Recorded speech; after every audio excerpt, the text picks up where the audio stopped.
Hey guys, welcome back to my channel. मैं ready होके Gypsy की सवारी पे निकल चुकी हूँ। तो हम अपने सेकंड डे की स्टार्टिंग करेंगे पचमढ़ी के म्यूजियम से। सो हमने इसमें से 3rd नंबर वाला पैकेज लिया है आज का घूमने के लिए। आगे बढ़ने से पहले मेरे चैनल को सब्सक्राइब कर ले। मैं नरेंद्र मोदी की फैन हूँ और यहाँ मुझे नरेंद्र मोदी जी खड़े दिखे तो मैंने सोचा एक मैं अपने साथ वीडियो तो बना ही लेती हूँ, रियल में नहीं तो स्टैचू ही सही। उसके बाद हम जिप्सी से निकल जाते हैं अपनी सेकंड लोकेशन के लिए। सो हमने शेयरिंग जिप्सी की थी। इसमें मिनिमम 6 लोगों के बैठने की जगह होती है, जो कि हमें होटल वाले भैया ही ने प्रोवाइड कर दी थी। टोटल जिप्सी का रेंट 3200 था, तो पर पर्सन 535 रुपए हुआ, जिसमें हमें एक गाइड भी मिले। सो मैं अपने ग्रुप और गाइड के साथ निकल जाती हूँ फर्स्ट लोकेशन के लिए, जो कि पांडव केव्स थी। बट पांडव केव्स हम एक दिन पहले भी घूम चुके थे, बट कुछ ऐसे क्लिप्स मैंने शूट किए जो उस दिन नहीं शूट किए थे। ये तो टॉप का व्यू है गार्डन का, ये तो मैंने क्लिप में दिखाया ही होगा। बट मैंने पांडव केव्स की हाफ चढ़ाई की, जहाँ पे आधे रास्ते पे ही ये वाला व्यू था। यहाँ पे एक और केव्स थी साइड में। यहाँ से फ्री होने के बाद फिर हम निकल जाते हैं अपनी जिप्सी में सवार होकर जंगलों को देखते हुए अपनी सेकेंड लोकेशन के लिए, जो कि हमारी बी फॉल थी। क्योंकि सेकेंड डे की हमारी जो भी लोकेशन थी उसमें हर एंट्री के गेट पे हमें अपना परमिट दिखाना था, जो कि हमने म्यूजियम से ही बनवाया था। वो उस 3200 रुपये में इंक्लूड था। हमारी जो बी फॉल जाने की ट्रैकिंग थी वो भी लगभग 2 किलोमीटर्स तो होगी, बट ऐसा था कि थोड़ा सा जाके आगे फिर सीढ़ियाँ थी, तो हमें उन सीढ़ियों को उतर के जाना था। जो लोग नीचे से चढ़ के आ रहे थे उन्हें काफ़ी ज़्यादा प्रॉब्लम हो रही थी, वो बहुत ज़्यादा एग्जॉस्टेड थे। काफ़ी सीढ़ियाँ उतरने के बाद फिर मैंने देखा यहाँ पहाड़ से टप टप करके पानी गिर रहा था और वाटरफॉल की आवाज़ आ रही थी। मतलब वाटरफॉल यहीं कहीं आसपास था। तो थोड़ा सा और आगे मैंने जाके देखा तो वहाँ पे मुझे ये प्यारा सा वाटरफॉल दिखा। देन उसके बाद हमने अपनी शूटिंग चालू की वाटरफॉल की, और फिर हमने देखा कि यहाँ पे इतनी ज़्यादा भीड़ है कि मेरी यहाँ पे वीडियो तो बन नहीं पाएगी। तब भी मैंने इस चीज़ की परवाह करते हुए अपनी 1-2 वीडियो शूट करवाई कि जैसे भी बन रही है थोड़ी बहुत तो बना ही दो। मैंने सोचा यहीं वीडियो बना लूँ, पता नहीं नीचे जाती हूँ मैं फॉल के पास तो वहाँ पे आ भी पाती है कि नहीं, क्योंकि इतनी ज़्यादा भीड़ है। But I was wrong. मैं वहाँ नीचे गई तो वहाँ पे लोग इतने अच्छे थे कि उन्होंने मुझे खुद बोला कि आप अकेले वीडियो बनवा लो। वो लोग ऐसे साइड हो गए और मुझे उन लोगों ने प्रायोरिटी दे दी कि हाँ हाँ आप बना लो। हाँ, कुछ लोग थे जिनसे मैंने रिक्वेस्ट की, जो लोग नहीं माने फिर भी। बट खैर मेरे पास ऐसे लोग थे जिन्होंने उनको डांट दिया, और उसके बाद फिर मेरी वहाँ पे वीडियोस बनने लगी। वहाँ जाके मुझे ये पता चला कि ये जो वाटरफॉल है इसे बी वाटरफॉल इसलिए कहते हैं क्योंकि इसका जो पानी आता है ऊपर से वो इतनी तेज मुंह पे लगता है, जैसे कि बी मीन्स मधुमक्खी कट कर रही हो या डंक मार रही हो। यहाँ पे मैंने कुछ अपनी मस्ती के जो शॉर्ट्स लिए थे उनको मैं शेयर कर रही हूँ, क्योंकि ये फर्स्ट ऐसा वाटरफॉल है जिसको मैंने विजिट किया और मैं इसके नीचे नहाई। जबकि मैं जबलपुर से हूँ और यहाँ पे बहुत सारे वाटरफॉल हैं लाइक धुआंधार, बट मैं कभी वहाँ पे जाके नहाई नहीं हूँ, सिर्फ उनको देखा है। बी फॉल में इतनी मस्ती करने के बाद अब हम वहाँ से निकल जाते हैं और हमें नहाते नहाते इतनी भूख लग जाती है कि फिर हम जाते हैं सीधे एक रेस्टोरेंट। वहाँ जाके मैं ऑर्डर करती हूँ कढ़ाई पनीर, रोटी और रायता, जो कि बहुत ही ज़्यादा टेस्टी था। अपनी पेट पूजा के बाद हम अपनी 3rd लोकेशन पे निकलते हैं, जो कि थी रीचगढ़। यहाँ पे आके अगेन हमें पता चला कि यहाँ पे भी काफ़ी लंबी ट्रैकिंग करके हमें रीचगढ़ पहुँचना पड़ेगा। सो धूप इतनी ज़्यादा थी तो मैं अपनी टोपी, अपना चश्मा और अपना स्टॉल ओढ़ के तैयार हो जाती हूँ ट्रैकिंग के लिए। देन फिर मैं दौड़ते भागते अपनी ट्रैकिंग करती हूँ। अब वहाँ पहुँचते ही हमारे गाइड हमें कुछ गाइड करेंगे। तो आप लोग ये गुफा जो देख रहे हैं ये पानी के कटाव से बनी हुई गुफा है, नेचुरल। इसको किसी ने बनाया। अंदर जाते हैं तो नेचुरल एसी की हवा लगती है, 2 घंटे तक आराम कर सकते हैं इसमें चाहो तो। मगर क्या है कि अपन को आगे के पानी निकलना है तो नीचे जो बड़ा पत्थर दिख रहा है उसके उधर तक जाओगे बेहतरीन, जैसे एसी चल रहा है अच्छी तेज हवा लगेगी। उसके अंदर जाओगे तो हवा बंद हो जाएगी। 2 पहाड़ आपस में मिलते हैं, जो टनल बनता है उसे बोलते हैं रिज केव। अंग्रेजों ने इसको नाम दिया रिज केव। हाँ, पुराने जो आदिवासी लोग रहा करते जैसे जंगल में मेडिसिन वगैरह लेने जाना या हनी वगैरह तोड़ना, या जो क्रांतिकारी कहलाते थे वो जंगलों में जो छिपा करते थे आदिवासी लोग, तो ऐसी जगह घूमा करते थे, ऐसी जगह जाया करते जहाँ पे अंग्रेज लोगों को पकड़ना था। जब आदिवासी लोग इस जगह पे आए तो उन्हें यहाँ पे भालुओं का झुंड देखा। चाहे इंसान हो चाहे जानवर चाहे पशु पक्षी, मेल और फीमेल देते हैं। फीमेल जो अपने बच्चों को ऐसी जगह जन्म देती है यहाँ पे कुछ दिन तक उनके बच्चे सेपरेट सुरक्षित रहे, नहीं तो टाइगर वगैरह लेपर्ड उनके बच्चों को खा जाता है। यहाँ पे भालू ने अपने बच्चों को जन्म दिया था। आदिवासी लोग जब इधर भालू को घूमते हुए देखा, उसको नाम दिया उन्होंने रीच गढ़, भालू के रहने की जगह। उसके बाद फिर अंग्रेजों को इस जगह के बारे में पता लगा कि जगह पर क्रांतिकारी लोग छुपे हुए।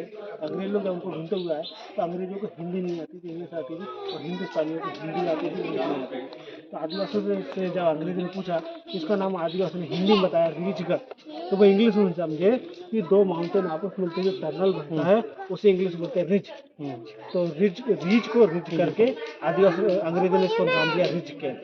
उसके बाद नीचे आते हैं, जैसे बेल कुआं देखते हैं, चारों तरफ की बाउंड्री, बीच में होल है, ऐसा लगे जैसे आप कुएं के अंदर आए।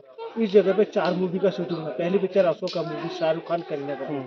दूसरी पिक्चर बनी तरकीब, नाना पाटेकर की। तीसरी पिक्चर बनी चक्रव्यूह, अर्जुन रामपाल की। चौथी पिक्चर बनी धाकड़, कंगना रावत। अभी आप लोग को नीचे तक जाना है। नीचे जाने के बाद वापस रिटर्न आएंगे, ये लेफ्ट हैंड पे गुफा नजर आएगी। लेफ्ट हैंड पे जो टर्नल है उसके अंदर 5 कदम झुक के जाना है, अंदर जाके खड़े हो जाना। खड़े होने के बाद मोबाइल का टॉर्च निकालेंगे। राइट हैंड पे 5 फुट की गुफा है, लेफ्ट हैंड पे 10 से 15 फुट की गुफा है। गुफा के अंदर छोटी छोटी गुफाएं और नजर आएंगी। फिर गुफा से सामने से लाइट आ रहा है, इसके बैक साइड पीछे निकलेंगे, उल्टे हाथ से लेफ्ट टर्न लोगे तो घूमते इधर आ जाओगे इसके पीछे, ठीक है ना। तो इसी के अंदर जाने के लिए आप जो माउंटेन देख रहे हैं, तो जैसे कि अपन लोग भूगोल पढ़ते हैं, भूगोल क्या बोलता है कि ये पूरी प्रकृति पूरा एक पानी में डूबा हुआ क्षेत्र था। जब पानी में डूबा हुआ क्षेत्र था तो टाइटैनिक प्लेटें आपस में टकराने से जो ज्वालामुखी फटता है, और ज्वालामुखी फटने से जो लावा निकलता है, एकदम से लावा निकला, एकदम से जो पानी में गिरा, पानी में गिरने से कोई भी चीज़ जल्दी ठंडी होती है, तो ये जल्दी ठंडे होने से ये कच्चा माउंटेन रह गया। उसका जैसे जैसे वाटर लेवल डाउन होता गया, बारिश हुई, बारिश में कंकड़ पत्थर रह के आए, तो आपको बीच बीच में लहर नजर आएगी, बीच में कंकड़ पत्थर दिख रहा है। ये प्रतीक करते हैं कि ये पूरा पानी में डूबा हुआ क्षेत्र था, तो पानी से निकला हुआ माउंटेन है। उसके बाद पानी बहता हुआ गया, पानी के कटाव से बनी हुई गुफा नेचुरल है। और ये पूरा सेडिमेंट्री रॉक से सैंडस्टोन माउंटेन की कैपेसिटी रहती है कि आपको नीचे गीला नजर आएगा, बीच में आपको जॉइंट नजर आएंगे, पत्थरों में कलर, और दूसरी चीज़ आपको व्हाइट कलर के, आपको सफ़ेद कलर के निशान नजर आएंगे, फंगस जिसे बोलते हैं। तो ये हीटेड, अपन लोग को जो पसीना आता है, अपन लोग देखते कपड़ों में सफ़ेद सफ़ेद हल्के हल्के दाग, अगर कम पसीना आएगा तो खाली अपना शरीर बदबू करने लगता है, तो ज़्यादा अपने पसीना आएगा, ज़्यादा पसीना बहने लगता है, तो अपन देखते कपड़ों में सफ़ेद दाग लग जाता है। ऐसे ये माउंटेन, इस माउंटेन में पानी सोखने की क्षमता होती है और कार्बन डाइऑक्साइड छोड़ने की क्षमता होती है। तो पानी सोखने के अनुसार ये पानी नीचे आपको हल्का गीला नजर आएगा।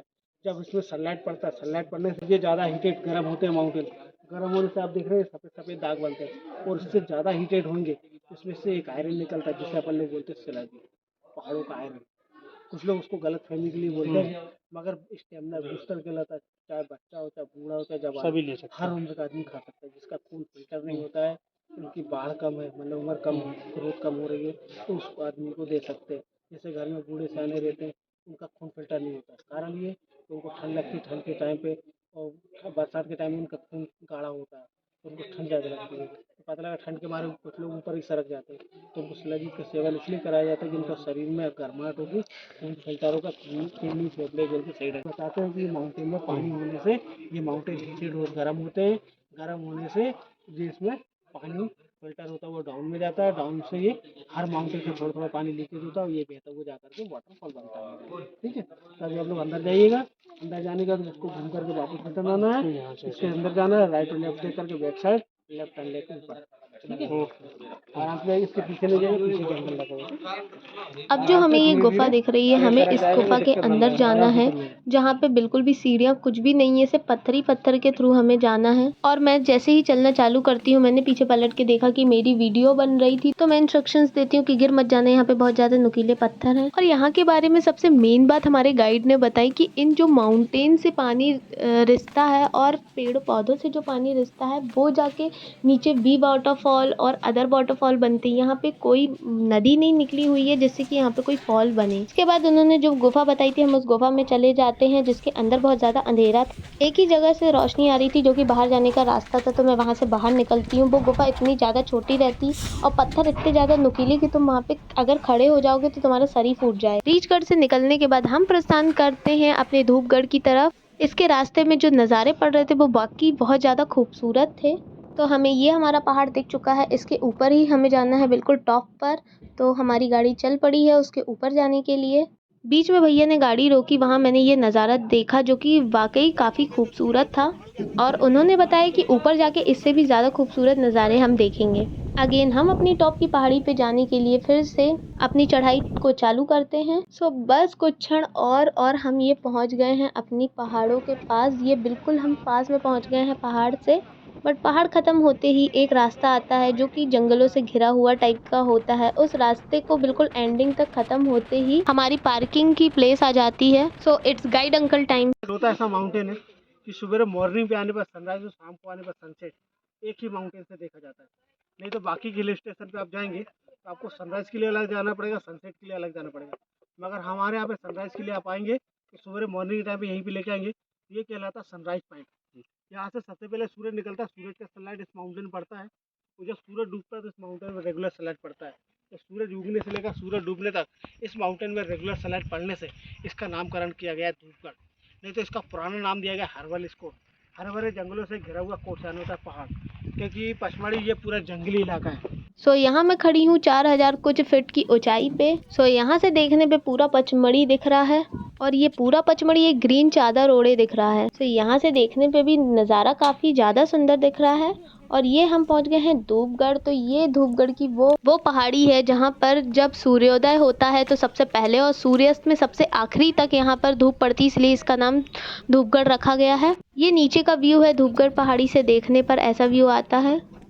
बाकी उसके आसपास ऐसा नॉर्मली ग्राउंड है और पेड़ पौधे लगे हुए हैं। थोड़ा सा आगे जाके एक जंगल टाइप का भी पड़ जाता है। उसके बाद हम ये पहुंच गए हैं नज़ारा पॉइंट। हाँ, हम कुछ 4 से 5 बजे के बीच में पहुंच गए थे। तो उसका जो व्यू था वो कुछ इस तरह से था।